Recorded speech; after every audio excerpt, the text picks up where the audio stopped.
We take the facts of our existence for granted, unaware that they are merely a thin veneer of desperate self-delusion covering a vast cosmos of madness and horror. All too often, the stars are right. In Night Springs. Tonight's episode, a family occasion. Journalist Alvin Derlis' trip to study the local customs of an insular community in Night Springs has been less than successful. Until tonight. Well, I'm glad you changed your minds about this. Ancient customs, local mythology. My editor loves this kind of stuff. Well, Mr. Derlith, we don't want to feel like we're on exhibition. But you have demonstrated the seriousness of your intent. Oh, I am serious. Really, just do your thing. I'll stay out of your way and observe. Actually, I thought you could assist us. I'm afraid we are a man short. It would provide you with an intimate perspective. Could I really? Of course, Mr. Derlith. Well, I guess that's the least What would I have to do?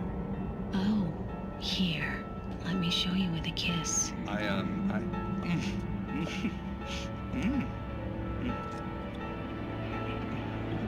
What did you...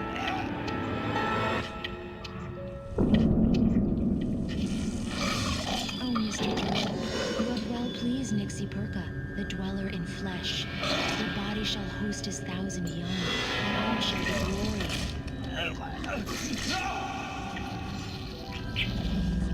Shh, darling, be calm. Shh. Alvin Derlith learned a harsh lesson.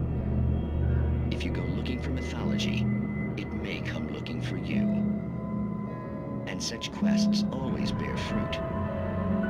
In Night Springs.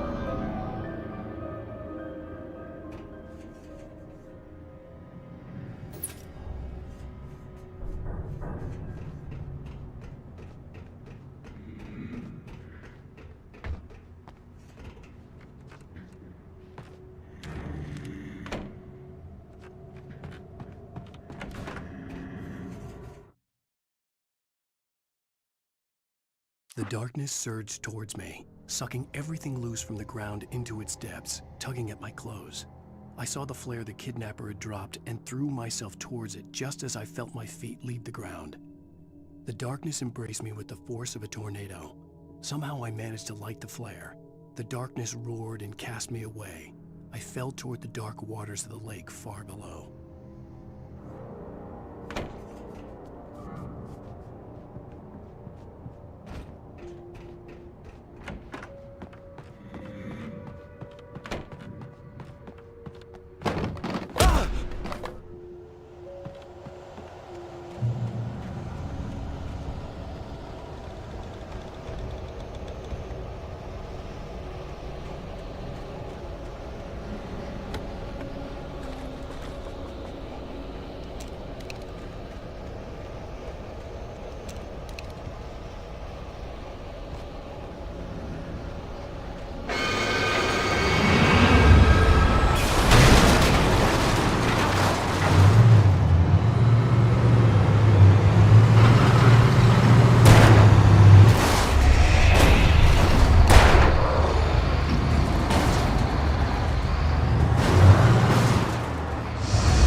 never been this glad to see the sunrise.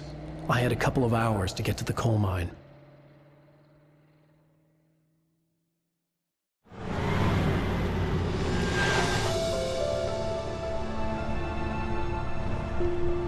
The coal mine wasn't far now.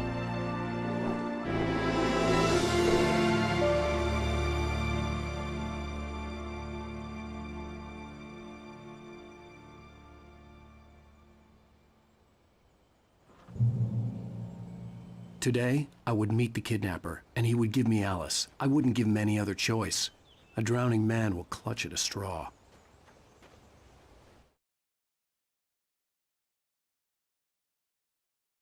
Touched by the dark presence.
Even during daytime, I was being stalked. The bridge must have collapsed only moments after I'd crossed it.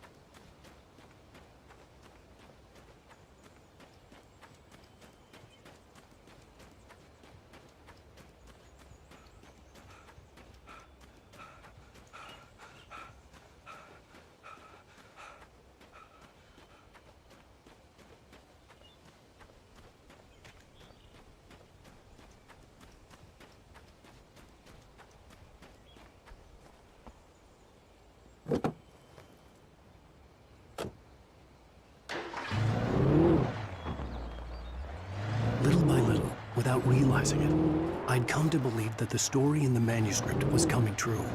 The current of its narrative had taken me deeper and deeper into dark waters. Alice had been taken from me. Barry was probably in jail. I was a fugitive from the FBI. The whole world taken over by the dark presence was trying to destroy me. It all felt real, but it matched a textbook case of insanity.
This is Pat Main, and you're listening to KBF-FM. Folks, I want to apologize for kind of abandoning you to that looping music track last night, but I was detained.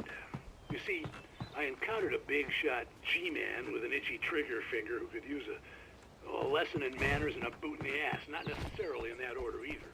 Now, folks, I know I'm not being very informative here, and I apologize for that. I really should just keep quiet, but I'm just so peeved right now, because some people just shouldn't be carrying badges. I'm just glad that our Sheriff Breaker was there to straighten things out. And if someone I met last night is listening, let me just say, I'm sorry if my mouth got you in trouble. I'm pretty sure you're not the bad guy here. Godspeed, son. I hope you know what you're doing.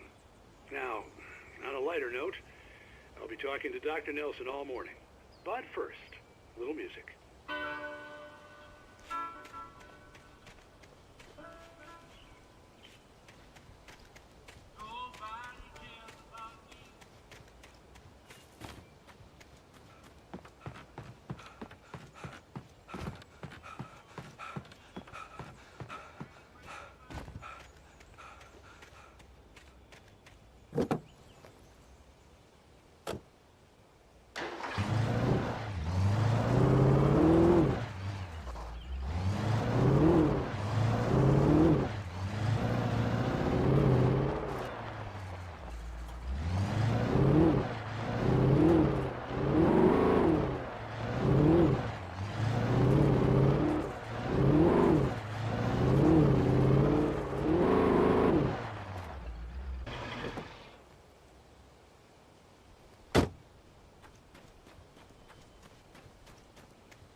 Welcome back to KBF FM.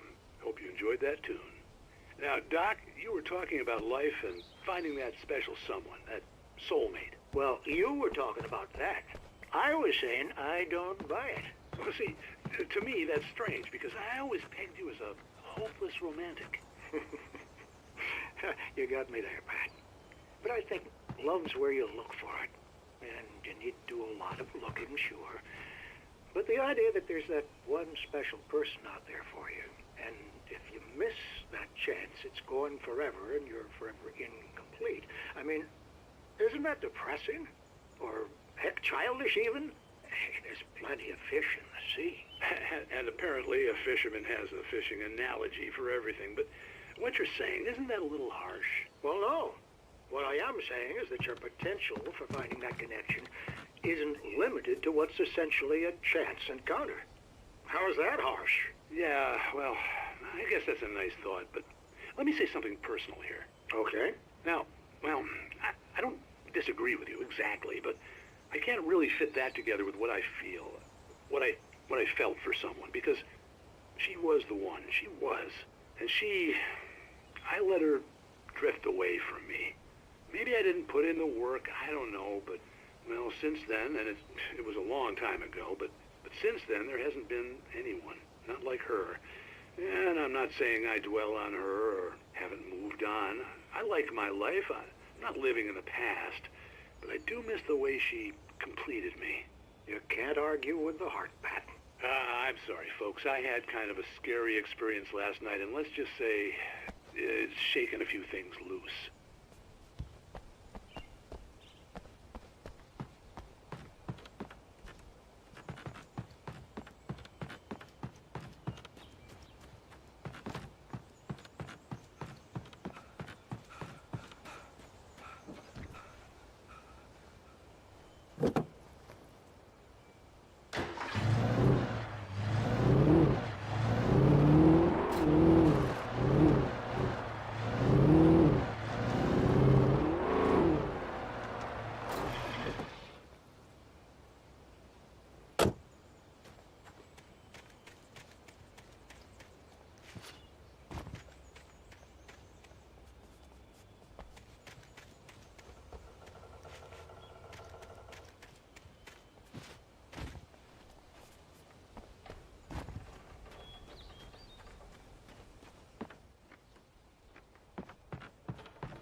For Mott, spying on the writer on the ferry had been a disappointment.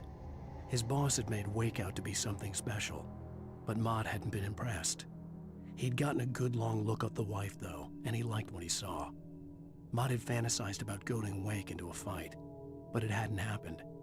Still, he'd get his chance to see if the writer had anything in him. He'd been promised as much.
was early.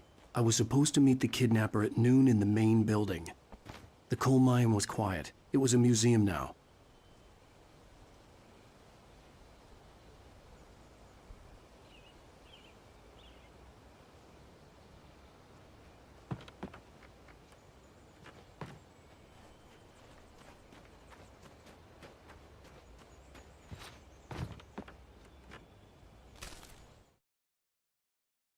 With Nightingale gone and the night wind blowing in through the broken studio window, Maine stared at Sarah. The sheriff looked away. Maine's voice shook with barely controlled anger. That boy's doing more drinking than thinking.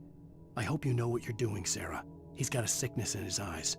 You take my word for it. He wants Wake for a reason, and it's not for anything good.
I didn't want to go outside.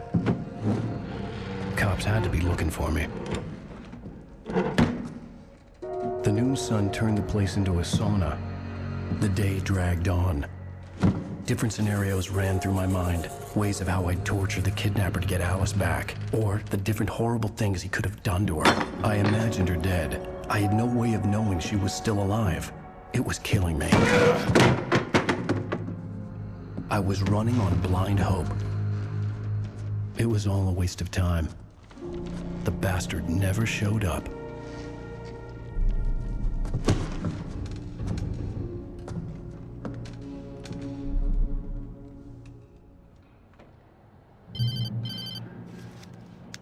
Wake, Where the hell are you? change of plans. You know where Mirror Peak is? It's a big mountain north of where you are. You follow the path from the mine, you can't miss it. There's a lookout point there. I'll be waiting. I'm through being jerked around by You you. want to see your wife alive? Because if you do, you better watch what you say to me. Do we understand each other?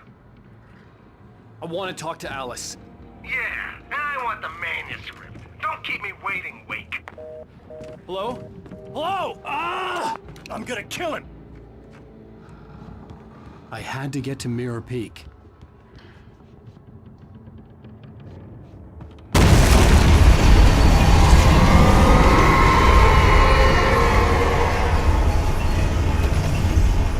It was close. Maybe closer than ever before.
When Thomas Zane fell for Barbara Jagger, it happened fast. She was young, vibrant, and beautiful, full of life. He had never been a very happy man, and without any seeming effort, she had changed all that. Zane felt good for the first life, Everything she did was another piece of a jigsaw puzzle he hadn't even known he'd been missing. And best of all, she made the words flow, strong and sharp. She was his muse.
The only way to reach the hillside ahead was to go through the building. I had to find a way to avoid electrocution.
Some of the taken retained echoes of their former selves, but these were just the nerve twitches of a dead thing.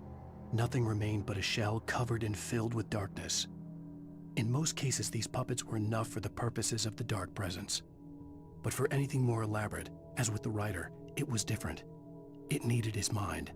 And so rather than taking him over completely, it merely touched him.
There was no way the flashbang grenades were standard power company equipment.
I stared through the bars of the jail cell.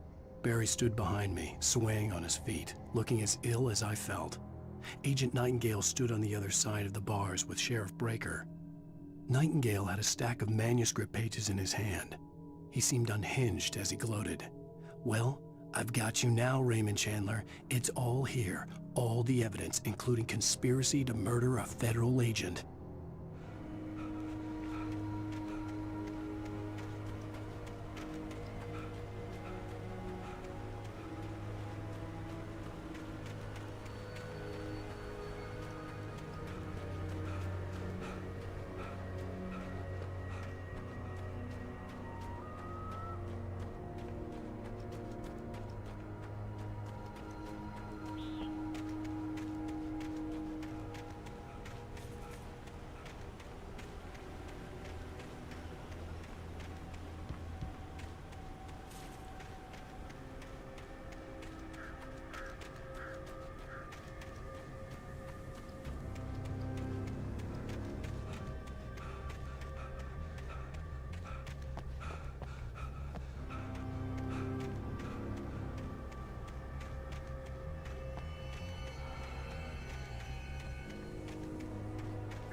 I had no real plan.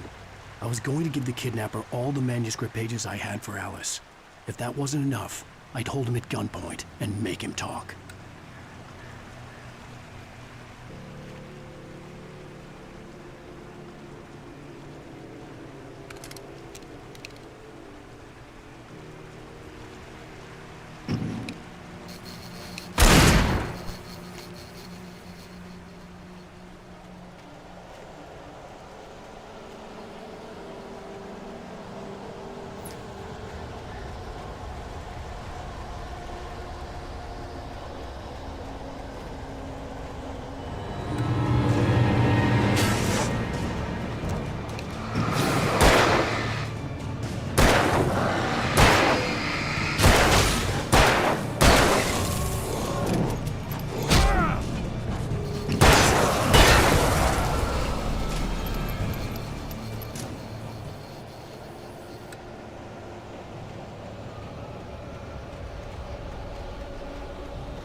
The dark presence was moving ahead of me in the same direction I was going. A cold feeling settled itself in the pit of my stomach.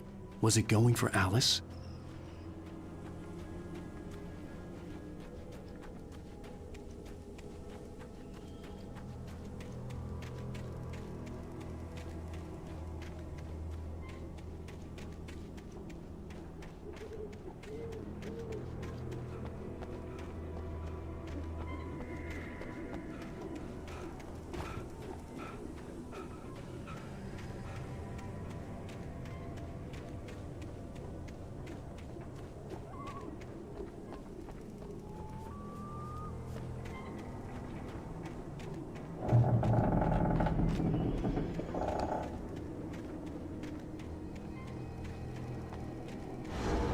The graveyard shift may cause cancer.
The place was dead, a ghost town. Had been for decades, maybe a century.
The place was dead, a ghost town. Had been for decades, maybe a century.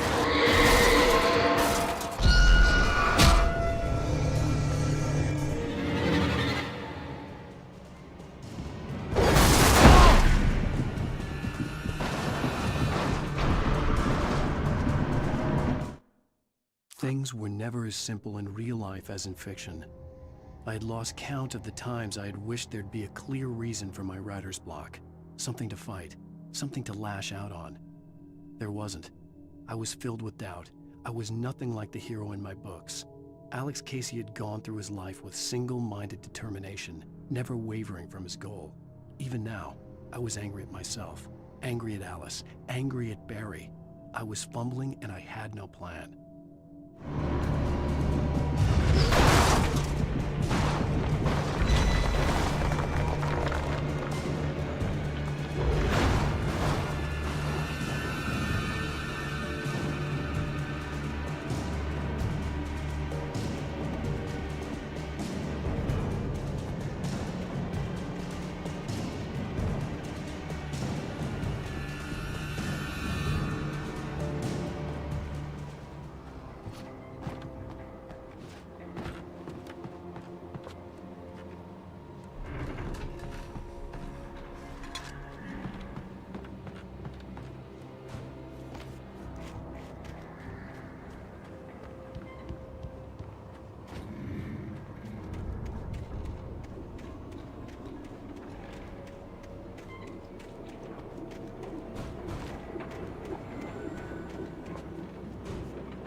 Anything outside of writing is a struggle. I feel ill. I managed to make my way downstairs.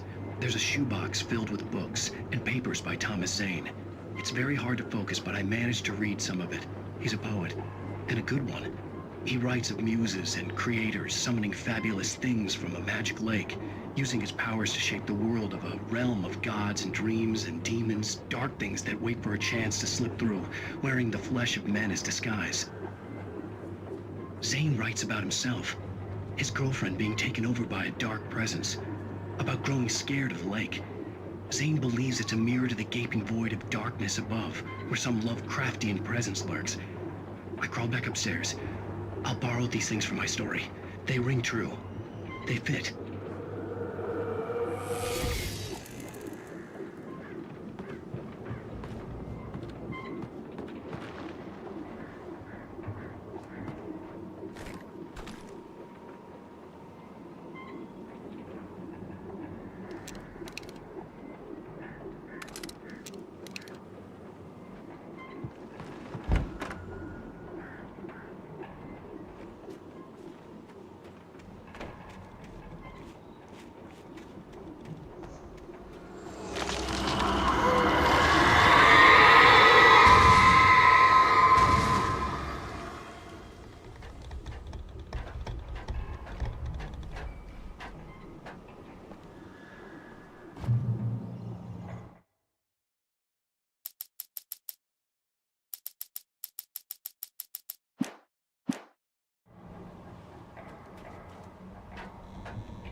The kidnapper had sent me a text.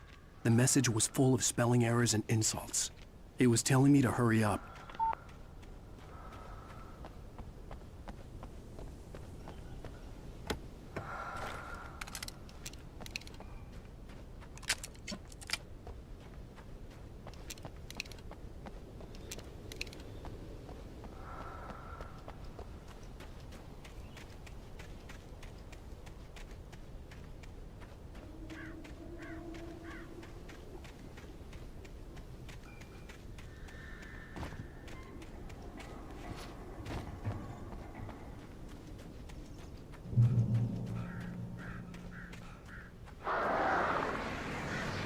Birds.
Without warning, the headache stabbed at my brain.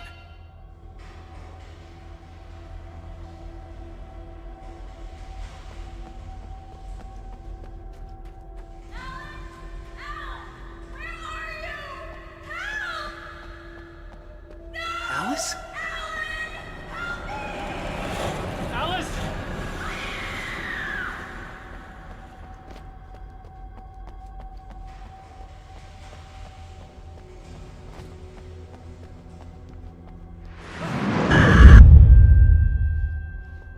I'm losing it. I gotta get out of here. The hunters were big, thick-set men, confident and at home in the woods. They were feeling good, running on beer, ghost stories, and camaraderie late into the night. It did them no good, as they were taken by the dark presence, sucked deep into a darkness far worse than any ghost story they ever told or heard.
Even behind the closed doors and curtains of his grimy room at the Majestic, the local motel, Nightingale could feel the locals' eyes on him, the unrelenting pressure of their judgment. He forced it out of his mind. For all he knew, they could all be under Wake's spell already. You do what you have to do to get the job done. He took comfort from the bottle in his hand. Please, he thought, just let me get through this.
I'd have to make my way up this mine shaft in order to go on. Maybe the machinery could help me with that.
Great. Another cable car. Just great.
Lightning flashed behind the windows of Cauldron Lake Lodge.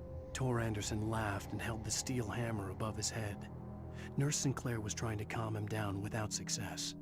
Tor grinned madly and shouted, "My hammer's up. Here's a friendly poke from Molnir, wench." He brought the hammer down with all his might on Sinclair's head. "We're on a comeback tour, baby."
Maud had checked all of Stucky's rental cabins.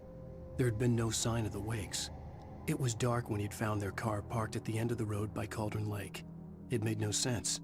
They must have taken a wrong turn, but there was no sign of them, and the car had been there for hours already. Frustrated, Mott stood on the rotten ruin of the footbridge that had once led to Diver's Isle before it sank beneath the waves years ago. The boss wouldn't be happy.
could see Cauldron Lake. I thought I could make out the spot where the island and the cabin had been.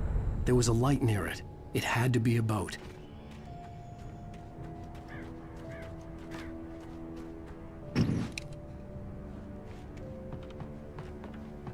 I was close now. I had to get there fast. I dreaded what I would find. I tried to hold on to Alice, but her form melted away. I was losing control. Dr. Hartman stood in her place. I wanted to hit him, but my arms were jelly. He smiled. It was a reassuring smile, and I hated him for it. I had to give you a sedative. Don't fight it. You went through another rough period. Right now, it's very important that you stay calm. We don't want you to have another episode. You're a patient at my clinic. Have been for a while now.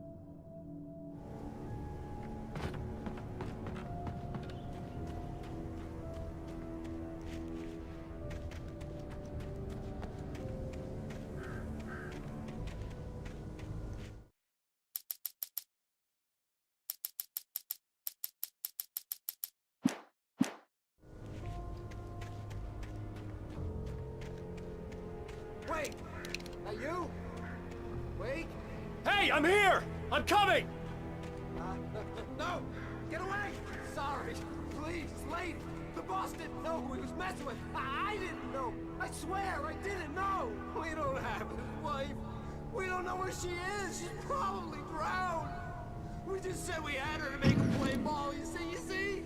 To get him writing for us. Please. Please. Oh. I'm sorry. Please don't hurt me. Ah! Ah!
Oh my, what a wretched life. I was born on the day that my poor mama died. I was cut from her belly with a Stanley knife. My daddy did a jig with a drunk midwife. Who's that yonder all in flames, dragging behind him a sack of chains? Previously on Alan Wake, I'm hunted by the law. Sheriff, Wake's running. I'm giving chase. Are you seriously telling me that writer just took out my deputies? A thriller I supposedly wrote is coming true. The genre of the story seems to be shifting. It's turning into a horror story. I was told that Alice had been kidnapped, but that was a lie. We don't have his wife. We don't know where she is. Her purported kidnapper was eaten up by the dark presence before it attacked me.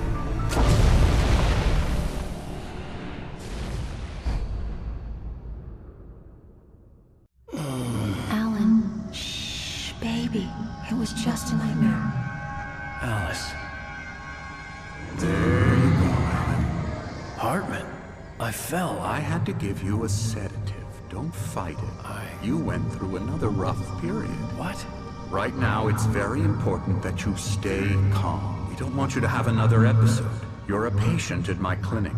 Have been for a while now. The shock of your wife's death triggered a mental illness. No, you're lying. You're suffering from various symptoms of undifferentiated schizophrenia. Bastard.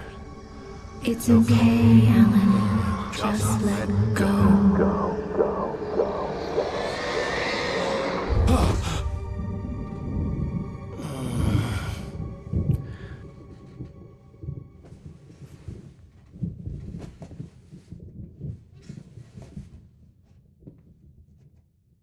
I felt groggy. Whatever Hartman had bumped in me was making me numb. I felt like this was happening to someone else. Someone I was watching on television. I couldn't think. Couldn't focus.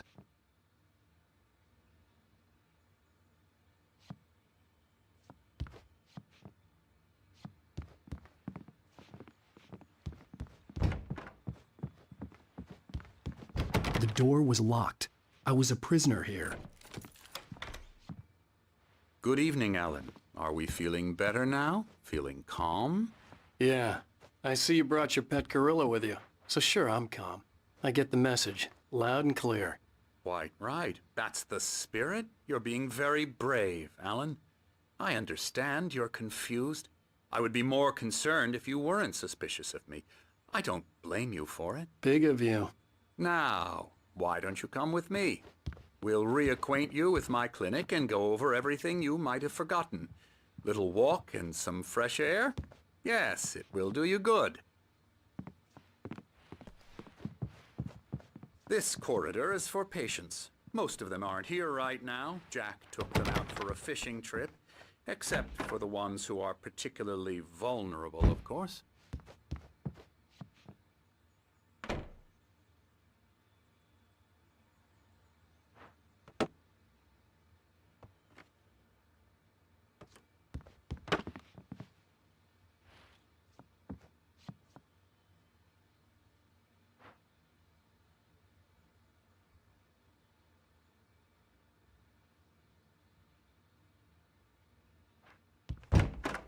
I encourage creativity as a part of the recovery process here at Cauldron Lake Lodge. I specialize in treating artists. I bet you do. Splendid, Alan. I honestly believe we can get this thing under control if we work together. This way, Alan.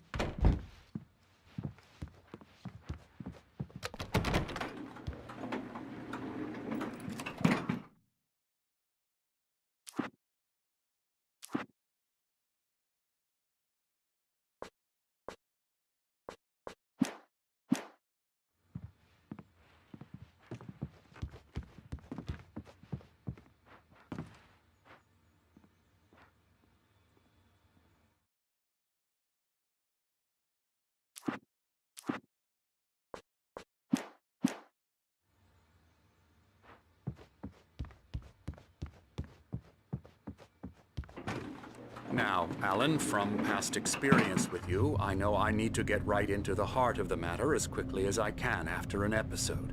So I'm just going to say this. Alice is dead. No. You're in a very vulnerable state until you understand and accept this. Alice drowned, and you couldn't face that.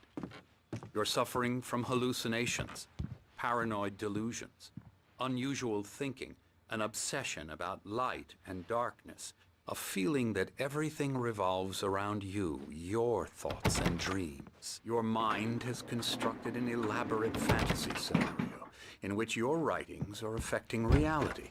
She has been kidnapped and supernatural forces of darkness are trying to stop you.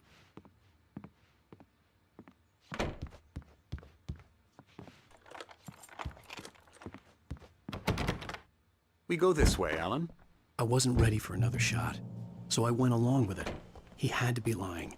But under the influence of the drug he had given me, I had to fight not to believe his words.